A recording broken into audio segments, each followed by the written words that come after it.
the Louvre Museum, and I will show you 5 paintings that are really, really worth it. You need to see them if you're gonna go to the Louvre Museum.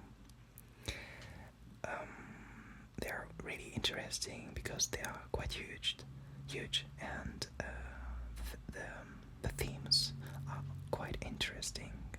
It's about history, French history, and mythology. I want to start with a quite famous painting named The Raft of the Medusa. I don't know if you know this painting. It's an oil painting of 1818 by the French romantic painter Théodore Géricault. I love the history of this, the story which is depicted in this painting. Well, first it's an over-life-size painting that depicts a moment from the aftermath of the wreck of the French naval frigate Méduse, which ran aground off the coast of today's Mauritania, and at least 147 people were set adrift on a hurriedly constructed raft. All but 15 died in the 13 days before their rescue, and those who survived endured starvation and dehydration and practiced cannibalism. The event became an international scandal, in part because its cause was widely attributed to the incompetence of the French captain, perceived to be acting under the authority of the recently restored French monarchy. And if you look to the painting, you will see many details, many bodies, and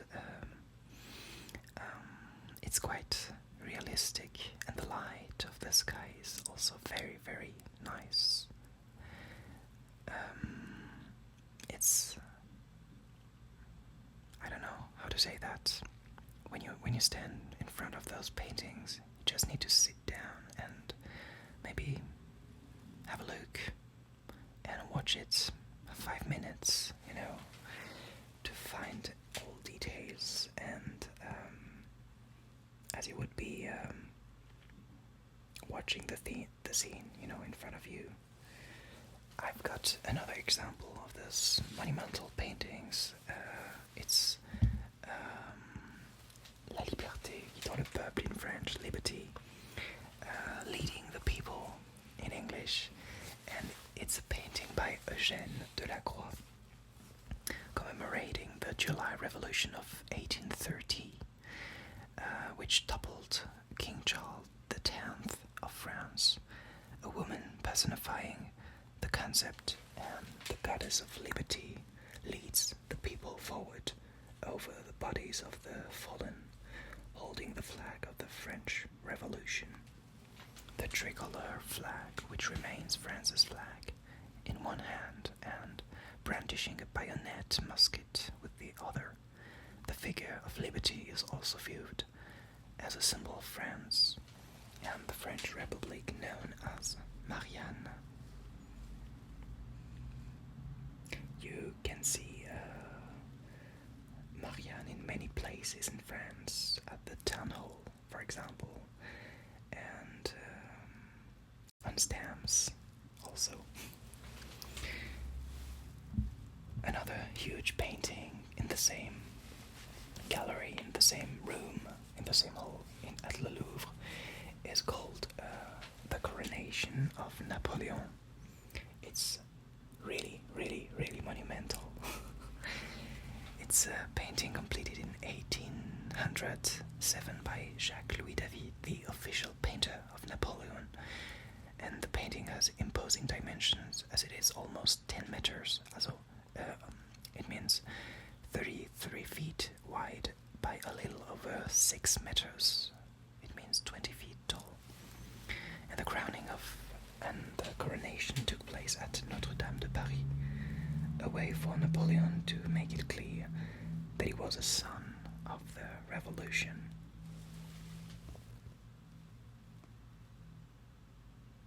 You can see his wife in front of him, Joséphine de Beauharnais, kneeling in a submissive position.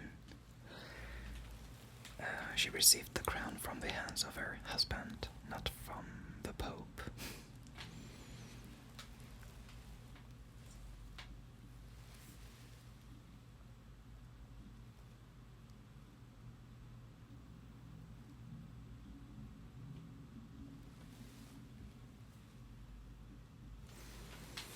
Another great painting is called Endymion. I think the name is Le Sommeil d'Endymion, The Sleep of Endymion by Anouilh Girodet. It's also a famous painter, romantic painter, and when you read, when you try to know who was Endymion, it depends on what you're reading. Some people say it was a shepherd, and some others say it was a king, a hunter who was said to rule and live at Olympia in Elis, and he was also venerated and said to reside on Mount Latmus in Caria, on the west coast of Asia Minor. However, the role of lover of Selene, Selene the moon, the goddess of the moon, is attributed primarily to Endymion, who was, as I said, either a shepherd or an astronomer or a hunter. And on this painting, you can't see Selene at all. You just see the light of the moon reaching the body of Endymion. And I really, really, really like the light in this painting. The light of the moon is, like water getting down on his body, on a part of his body. Yes, I'm talking about body. And the last painting I want to show you is a very famous painting named La Grande Odalisque, or Une Odalisque. It's an oil painting, much shorter, much not so big as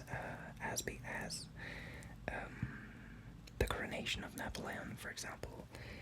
It was painted in 1814 by Jean-Auguste Dominique Ingres. His name is Ingres, depicting an odalisque, or yes. This painting is famous because the odalisque, it means the woman who is depicted in this painting, was quite attracted white. It attracted white criticism when it was first shown. It has been especially noted for the elongated proportions and lack of anatomical realism.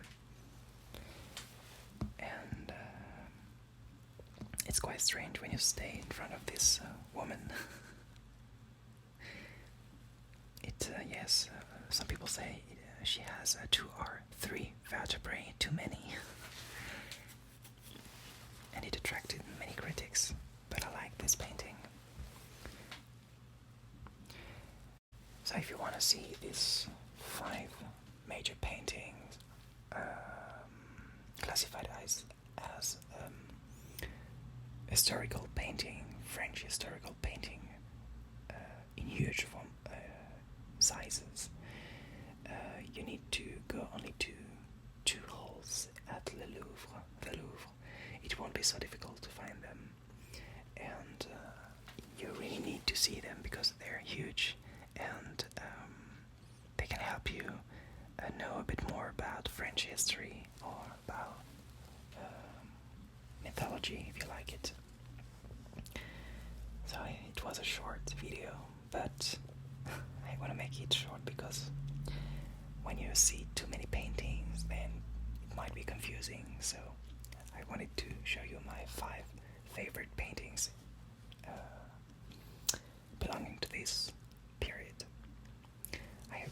it.